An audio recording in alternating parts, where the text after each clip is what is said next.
Have you ever felt lost or disconnected, or like you're constantly seeking love outside of you?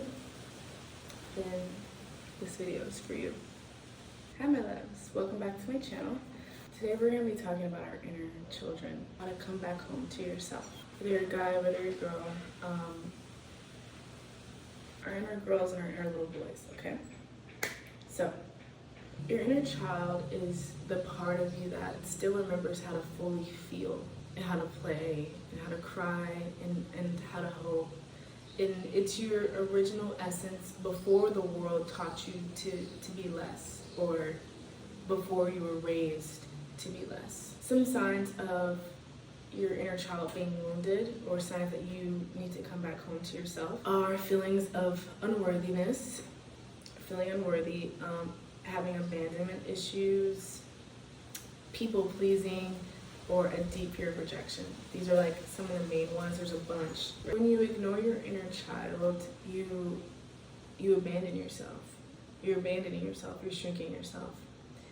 And when you listen to that inner child, even through the uncomfortability, even through the pain, you align closer and closer to your truest, highest self, right? Because your inner child and you guys are one, right? Like, think of your inner child as that pure, untouched, nice little, Virgin Mary, not literally, but that's your inner child, right? And the most successful people I know, the most happiest people I know, and for myself, my life has been filled with the most love when me and my inner child become one, and I align with her values, her morals, her feelings, her emotions, her everything, right? When I just allow her to take over, because she is me, right? Your inner child carries your true identity, not whatever identity that you've built over the years, which I'll explain that. But when you do things like this, like I said, you rebuild trust with yourself, you deepen your self-love, and you end toxic cycles, and as well as creating emotional safety in your relationships. It has a lot to do with perception as well. When you align with your inner child, your perception completely shifts, right? So there's person A, person B. Person A could get yelled at by their mom, broken up with, left out, excluded, and that person could really, a disconnected person, someone who's disconnected from their inner child, right? Or their inner child has wounds, will take that personally, take that offensively, internalize it, feel awful about themselves, spiral, things will be triggered, like I'm afraid to be abandoned, I'm not lovable, I'm not worthy, something's wrong with me.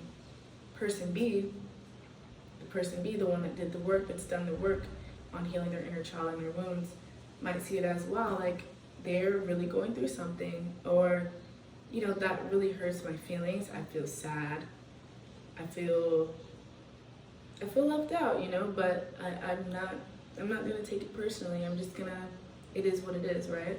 There's a misconception that people with healed inner childs and healed people, whole people, don't feel emotions. No, we don't attach to emotions, okay? We will feel sad, and you just let the sadness be, whether that's, taking an off day, whether that's journaling, whether that's meditating, whether that's creating something. You don't try to distract yourself from the sadness or whatever emotion you're having. You use it, right? Like you let it be. Like, just let it be. You don't have to try to conceptualize it, analyze it, make it make sense. You're just like, this is how I feel, and let your soul, let your inner child do what it needs to do, right? When you were a little girl, little boy, somebody hurt your feelings. You went home, you told your mom, and she got you some ice cream, and you felt better.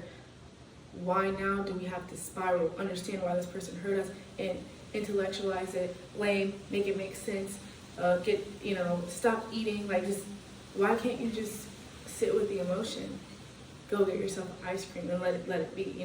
It's not that simple, but whatever it looks like for you, that's the difference, right? And that's what this false identity has taught us to do. It's taught us to attach to external things and internalize them and somehow make it about ourselves, right? Like, back in the day, somebody was disrespectful to you or rude to you, you would walk away from them and be like, okay, I'm not playing with you on the playground anymore. Or I don't want to be friends with you. I'm not friends with you. Like, it was boring. It was uninteresting to be friends with someone that was bullying you or that was mistreating you. Nobody did that. Nobody did that back then. Nobody sat there being made fun of at recess and was like, I'm gonna understand why you're doing this. This has something to do with me. I'm unworthy of love. I need to change something. Maybe I need to bring a better lunchbox to school. Like, we didn't do all that. There's a reason why we didn't do all that, right? Like, here are some examples of what it looks like when you're very disconnected from your inner child. It likely feels like a wave of numbness. You know, maybe not a wave, maybe you just feel dead inside, maybe you just feel numb. Restlessness, like you're working every single day to try to understand something. You can't understand it. You're not meant to understand it, honey. You're not meant to understand why these people talk about you, why these people leave your life, why these people come back, why these people hurt you. You're not meant to understand it because it's outside of you. Nothing outside of you has anything to do with the inside of you. Nothing has nothing to do with you. You get what I'm saying? Everybody's in control of their own emotions, thoughts, feelings, actions. Another thing is seeking validation and burning out from trying to prove your worth. Seeking validation is a crazy one, you guys. That's what, you know, they call those people the pick-me's, right? It's cute. Pick me, choose me, love me. It's a joke, right? But it's really not. Like, if you're constantly seeking reassurance, validation from people, you have some work to do. Okay. If you felt any of those things, when was the last time? I want you to ask yourself, when was the last time you truly felt safe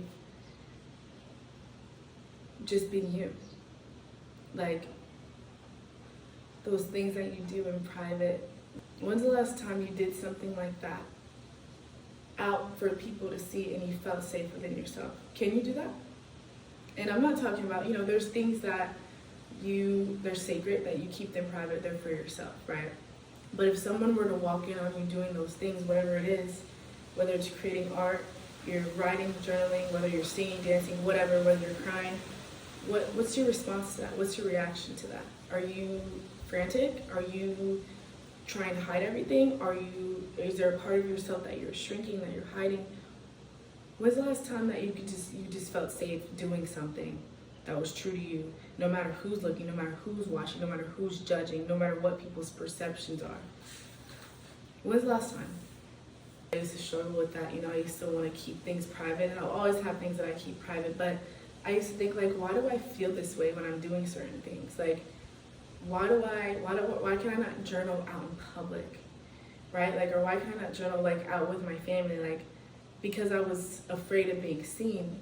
I was afraid of people's perceptions and afraid of people's judgments.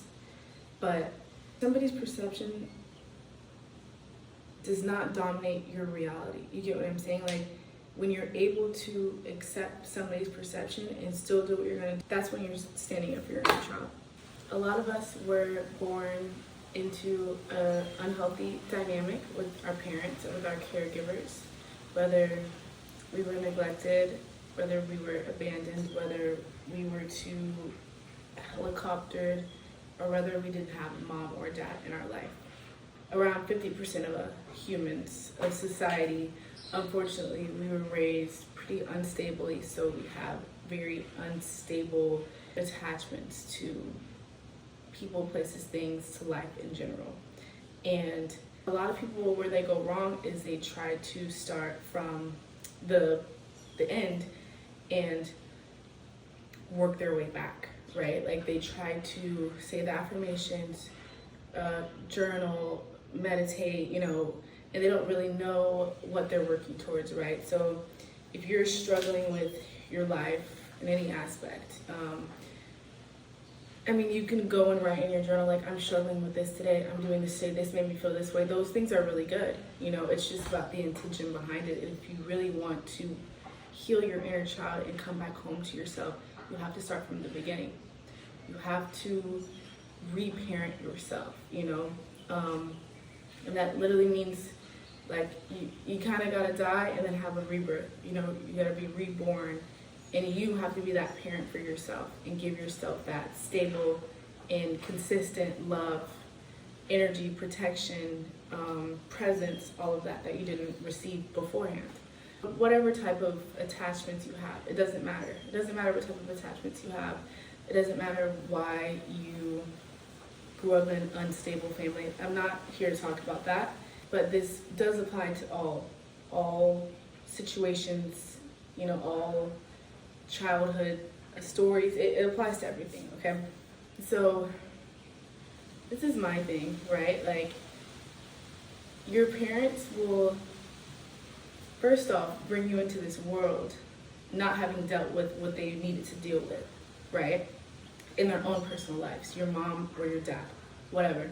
And then they get into this relationship with each other, and it's not a stable relationship because they're not stable within themselves. So already it transforms from within them to their relationship with each other.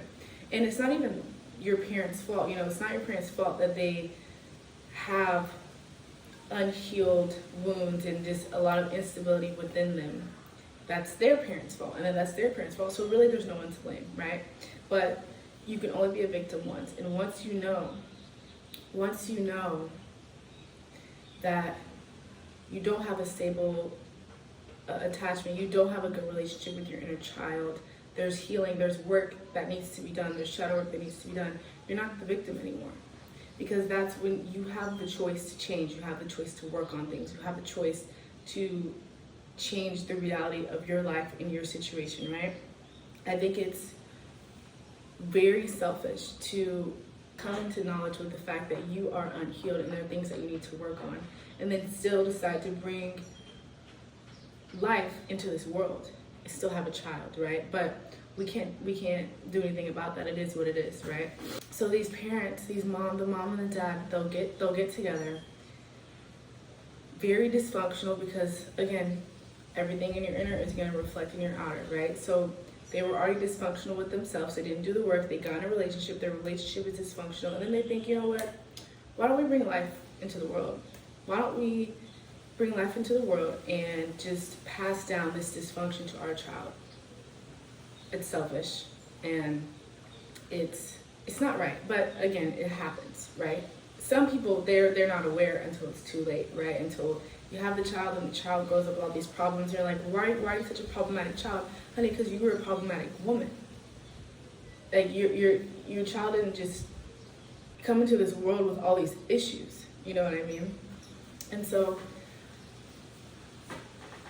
I think where it first starts is understanding your roots, understanding where you come from, understanding your mother, your father who raised you, understanding why you are the way you are. And you can do that on your own, or you can do that with therapy or shadow work, whatever. It's not really a difficult thing. It might be a bit uncomfortable, but it's definitely not difficult at all. I think what I see often is parents will judge their children and say things like, you're supposed to be living this life, you're supposed to be accomplishing this, accomplishing that. Why do you hang out with these people? Judging their children for who they get in relationships with, who they're friends with, what they do with their time. And honestly, the only reason your children are hanging out with these people and doing these bad things and not standing up for themselves is because you didn't stand up for them. You didn't work hard for them. You weren't there for them. So how could your child know how to be there for themselves? You get what I'm saying? Like, so first off, do not ever blame yourself for something that you were not born into this world with. You don't ever have to blame yourself, but you're also not a victim. Like I said, the first time that it comes to your knowledge, you're no longer a victim and you have a choice. You have a choice. Am I going to work on this and reparent myself and get to the stable place that I need to be in so that my life and my relationships can be healthy and thrive? Or am I just going to sit in it and be the victim and blame? It's not my fault. This. I was raised this way. This is just how I am. Honey, okay. So continue to blame, continue to be the victim, and you just continue to live in that sadness. Like, if you continue to say this is just how I am, that's going to be who you are. That's going to be who you are. You built this identity off of years of experience, thoughts, people, memories, things, and you've shaped it into what you are today. So your identity is, honestly, it's not even true. You honestly have to unlearn so much about your identity. It's a false identity. You have to unlearn so much about this fake identity that you have in order to come into union and to align with your true identity. So I don't want to hear this is just who I am. No, it's not who you are. No, it's not just who you are, especially if you didn't grow up with healthy, stable parents that played their role as parents, a mother that played her role as a mother, and a father that played her role as a father. And if you genuinely feel like this is just who I am, then be prepared to accept that as your fate. Just be prepared that you can't get past that at that point. If this is just who you are, this is just how you were made, then that anything that you say out of your mouth, that's the truth at the end of the day. That's your truth. It might not be the actual truth, like the God's truth, like the truth, right? But it's your truth. And what I mean by that is that's as far as you can go for yourself in life. Like, you can't outwork your mind. You know, your mind wants to work with you. Anything that you feed your mind's going to try to prove you right every time. Your brain is going to try to prove you right every time. So if you're saying, this is just who I am, you know, it's just how I was raised, and there's something I can do about it, then there's nothing that you can do about it. But deep down inside, you know that that's not true, and I know that that's not true. So step number 1, quit blaming yourself and quit blaming others. It's just let it be. Get in a habit of it is what it is. Get in the habit of just saying it is what it is. My parents weren't there for me, and so I am this way. It is what it is. What are you going to do about it now? You're going to keep talking about it? Are you going to keep pondering on it? Are you going to keep shifting the blame? Or are you going to do something about it? Because there's millions of things that you can do about it. If you guys are having issues with your parents, you know, you feel judged by them. Mom, Dad, you guys have no room to judge me at the end of the day. Parents have no room to judge you. That same love that I'm chasing, the same people that I'm putting up with, the same behavior that I'm tolerating, are the same things that I put up with you, that I endured from you, that I experienced from you. So don't judge me, don't get mad at me for doing all that I know. For literally, since the day you were born to the time right now, you have been taught one thing. You have been taught that there's only one way to get love, that there are certain things that you have to do, there's certain parts of yourself that you have to shut down in order to get love. And you want to sit here, you want to judge me, you want to blame me and judge my life for the blueprint that you set for me. For the entirety of my life, I've learned from you that I have to run away from you, or I have to beg for your attention for love. I have to shut down certain parts of myself. I have to hide certain parts of myself for you to make me feel loved, to make me feel appreciated. Me, this little tiny baby, that's how it is. You didn't give me love when I was too needy, when I was too desperate, or when I was too independent, or when I was too naughty, whatever you want to say. Love was conditional, it wasn't unconditional. You didn't make me feel safe all the time. There was conditions to it. I had to be a certain person. I had to act a certain way in order to feel safe. So don't preach unconditional love when you didn't even give it to me.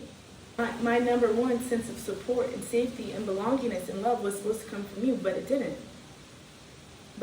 So now I'm confused. Now I don't know.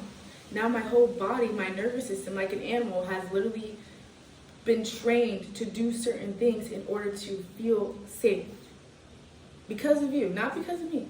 I didn't even have enough consciousness to be able to decide for myself, because if I was able to, then obviously I wouldn't be in this position. So the same love that you judge me for chasing is the same love that I chased from you and that you withheld from me. You made the decision to not do the work, to not provide what you should to your child. And so now your child is out here trying to understand and figure out, where does this come from? How do I get love? How do I get acceptance? How do I feel safe without having to shrink myself, without having to hide myself? I've been doing that for years. So how am I supposed to do this? You understand, like, that you didn't choose this life. You didn't choose to be brought into this world this way. You had no jurisdiction, you had no say-so in that. That was two people's job. Those were your parents. And whether or not they did their job determines who you are right now, before you're healing. That determines who you are. So understand that you had no control over that. And that is why you have to just surrender to that idea that it just is what it is.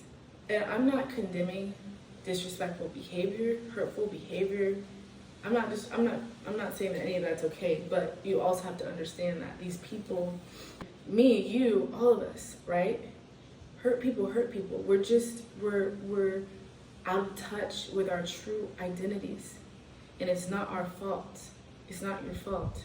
There are things that you can do about it. And when you start to really do that inner child work, it takes a shit ton, because number one, you have to rewire your entire nervous system. Like, your nervous system is what protects you, right? Your nervous system doesn't understand. First off, your brain doesn't understand the difference between past, present, future. And really, there is no past or future, it's just the present, right? When you've been, like I said, trained to act certain ways, to do certain things, to get a certain outcome for years, that is your norm. It's like any habit is formed. Imagine breaking a habit of 20 years, like 30 years, 40 years. Like, you know how hard that is? Like, you can't even get up and make your bed every day for a week, and you think that you can just rewire your entire nervous system and heal your inner child and be perfect and not be toxic and not have issues and not, like, no, it's not gonna work like that. It's not gonna work, but it can work, and it will work if you're dedicated to it and you're consistent at it. You will start to notice different things opening up in your life. Love will feel differently, you know. Like, for me, love used to feel very, like, I thought that love had to feel very, like, panicky, like, just, like, so dramatic. Like, I had to feel the ups and downs of it. And if it didn't feel like that, like, if it just felt neutral, I was like, this is boring, and, you know, I don't want that. But really, my inner child was so peaceful, so happy. I'm over here sabotaging that. Like, no, this doesn't feel right. Like, that's how screwed up we are as humans. That's how screwed up we are. That's how out of touch we are. Once you start healing your inner child, it's just such a beautiful thing. People that are not meant to be in your life will slowly start to fall out, and it will be painful, but it will also be peaceful.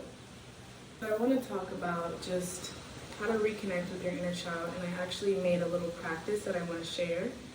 I might make it a separate video, but it's like a meditation visual type of thing. First thing that you're going to do is acknowledge yourself, your inner child. The second thing that you're going to do is create safety, creating a space of playfulness and pleasure for yourself. Lastly, your inner dialogue. Speak to your inner child daily, you guys, daily. Like, I call myself baby sometimes in my head, because I'm just like, you know, you gotta, like, really baby yourself, because if not, then who is going to, right? And everybody needs to be babied. I don't care what anybody says, everybody needs to be babied, especially if you weren't as an actual baby. And I don't mean like spoiled brat, I mean like taken care of, provided for, protected, loved, cared for. That's what babying is, okay? Coming home to yourself, like, what does that even mean? Coming home to yourself means no longer begging to be chosen.